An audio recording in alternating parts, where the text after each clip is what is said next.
on JTV, and it's Thursday, which means it's time for the Chamber Connection. And from the Chamber, we have Patrick O'Dowd, and from U.S. Staffing, President Ben Jones. Welcome.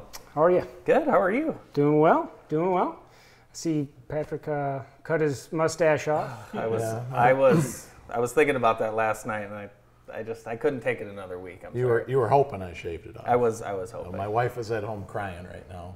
My brother has a full-on red beard, so he's a red beard guy now.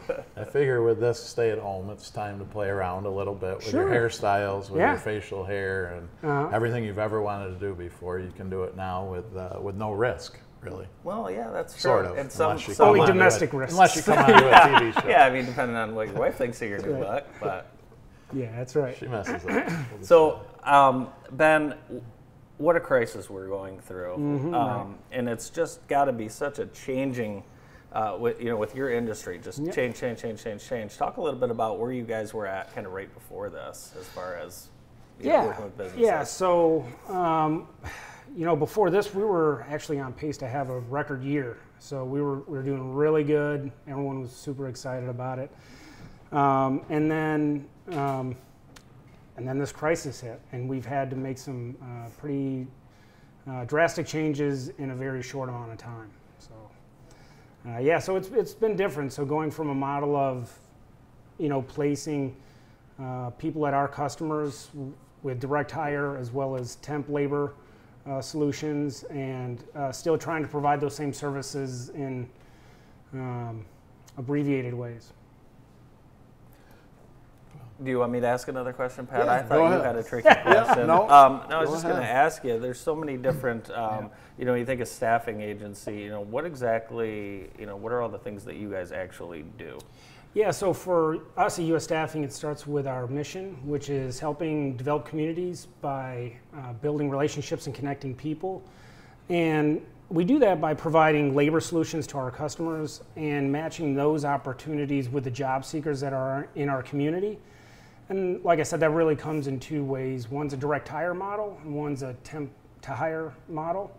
And so in the direct hire model, if you have a management position or a higher position that you need to fill, we do that. We've placed GMs or directors before. And most of our customers use the temp to hire solution, which that's primarily our light industrial manufacturing customers, and they need help filling in their production labor force, and so we'll provide our employees to that, and after they work so many hours, then they go full-time into the customers.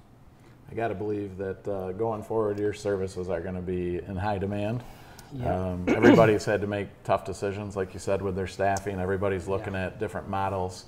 How many employees do we need? How are we going to go forward? And you can help from the employer side and the employee side. So I got to believe. Oh yeah, absolutely.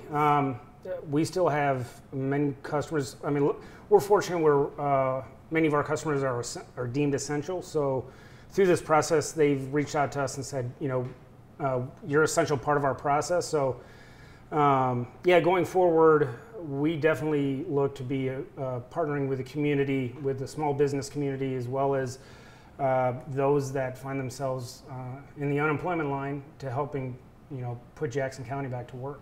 You've probably gotten more familiar with unemployment than you ever have in your life. Oh boy, it's just insane. Are we already starting to run into some businesses opening back up that maybe we're having a hard time getting some folks off unemployment, or are you not seeing that quite yet? No, we are seeing that as more and more businesses open up. It's difficult to start filling that need with the unemployment situation being what it is. So so there are definitely some challenges there.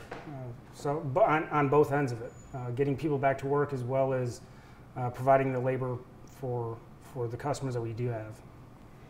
Now, I know you've got the Jackson location over on Wisner Street. Mm-hmm. Can people just stop in? Do you prefer they call? I mean, obviously with stay at home right now, but going forward, are they able to just come in for an appointment? Do you prefer they call? Is there an application process? How does an employee or somebody seeking a job engage with you? Yeah, so before this, we just had unlimited foot traffic coming in, right? And So what we've had to do, and we've actually developed a public health crisis playbook for U.S. Staffing now. And really what that is, a big part of it is going to an appointment-only model. And so instead of having people just walk in, we ask that they call, make an appointment. They can do much of this online. They can go on our website and fill out an application and start the process. But for the final 20% that they need to do, we ask that they call, make an appointment. And this helps control the number of people in our office, number one. And number two, it helps us clean and sanitize thoroughly between the appointments. Just a lot of extra. Now you're going to be sending some people into jobs where now PPE is a new thing and things like that. Have you already started to talk to some folks that are starting back up that are requiring the PPE to come back to work? Yeah. So everybody that we place, whether our customers are requiring it or not, or whatever their regulations are, we provide everybody that we place with a mask free of charge. So, and not only for work, we give it to them so they can wear it at work, but also just to keep their family and everybody else in the community safe during this time. And then there's some other requirements that some of the customers are asking, and we're obliging those as well. So we've actually put together what we call our Smart Containment Package. It's a product that we're offering our customers. And it was adopted with some of the practices out of our playbook, but what it is we'll place someone at your business and we give them a touchless thermometer. They'll take the temperature of anybody coming in, as well as conduct a very short health survey. And as long as those look good, they'll gain entry. And what we do for PPE with those people is we provide them with a mask, the touchless thermometer, obviously, and then face shield as well. So you guys are actually placing the temperature. Are you guys placing that staff into businesses? Yeah, absolutely. Wow. Yep. Some of our customers, we have 3 or 4 customers that have already asked for this service, and we placed them there. And I mean, it's kind of showing how the economy goes. Like we've actually been able to source this PPE locally.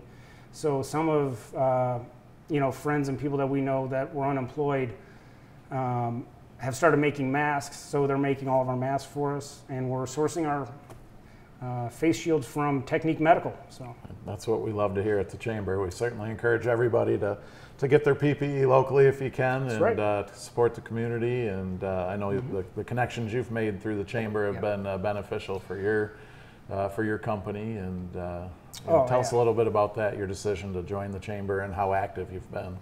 Yeah, so joining the Chamber was non-negotiable for me. I mean, luckily when I came into U.S. Staffing, we were already a Chamber member, but even during this time when business leaders were looking at different budget cuts that we need to make, Chamber membership wasn't on that list. So for us, this was an essential piece of our budget for that reason. I mean, there's just so many services and network opportunities and relationships that you build, and it goes right along with our mission of being a community partner with all the local people and businesses in the area. That's very well said, Ben.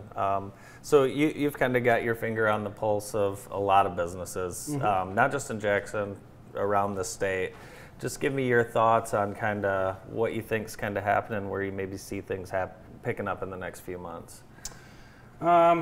Well, hopefully we'll get more and more parts of our state opening up, and more sectors of industries opening up.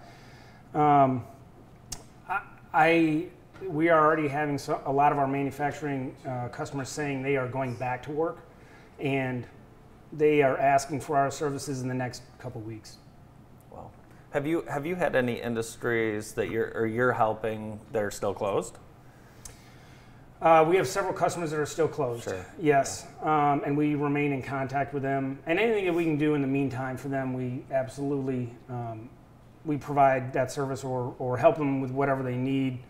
A lot of our unemployed team members, we've helped them with as much of the unemployment process as we possibly can. So yeah, there's still a lot of businesses closed, but we are still reaching out to those folks and helping them. You guys recently expanded, didn't you? We did, yeah. So Congratulations on that. thank you. Yeah, so originally it was just originally it was Jackson office. And then in 2017, that expanded to Jonesville and Battle Creek. And then in June of last year, we opened up our Tennessee office in Clarksville, Tennessee. That's going well. They're kind of on the other side of this. They've already opened up most of their economy. So yeah, that's going well. So now we have a total of 4 locations, 3 up here in Michigan and down in Clarksville, Tennessee. What an amazing difference you'll make in each of the 4 communities. Yeah, thanks. Well, thanks, Ben. We appreciate you coming in, and Pat, always good to see you on Thursdays. So try to have the mustache back for you next Thursday. See if you can Sure, grow Tierney it that will quick. appreciate that. Yeah, sure. Yeah. So any questions on what Ben was talking about? A lot of good information, and I know you guys are there to help people out, so 100%, feel free to give US Staffing a call. We appreciate it. Thanks again, guys. Thanks, Andy. Thanks for Patrick. coming in, man. Yeah. We'll be back to wrap up the morning show right after this.